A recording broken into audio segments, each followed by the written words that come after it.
The question has come up to us often in our classes, for example. Didn't Africans participate in the slave trade?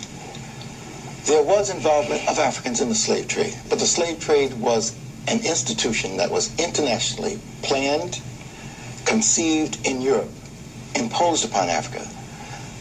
You before asked the question of the technology. Professor Clark explained that the Europeans had the guns. They were on a war footing. They were constantly involved in war. The 1300s is referred to as the first 100 years war between England and France. They talk about a 100-year struggle. European being on war footing when he came in contact with the Africans. His desire was for the wealth, and he was scheming and plotting to take that. But as Professor Clark was saying, the first involvement along the coast of Africa, 1482, when the Portuguese built the fort at Elmina, was not for enslavement. It was for gold. And that's why we referred to that area as the Gold Coast. And for decades, that was the bulk of the trade, gold. But the Europeans also were involved in a struggle internationally with Islam. And as Professor John Clark was saying, that Prester John was the king in Ethiopia, and they were trying to get around Africa in order to get to Ethiopia.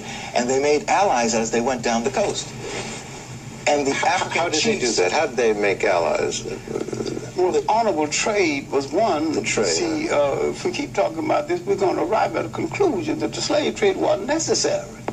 The European could have gotten more out of Africa through honorable trade, including labor.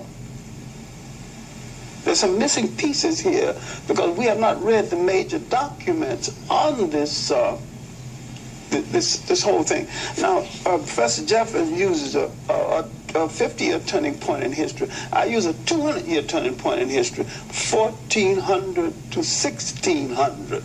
And if you can just examine 1400 to 1600 and deal with 1415, the first Portuguese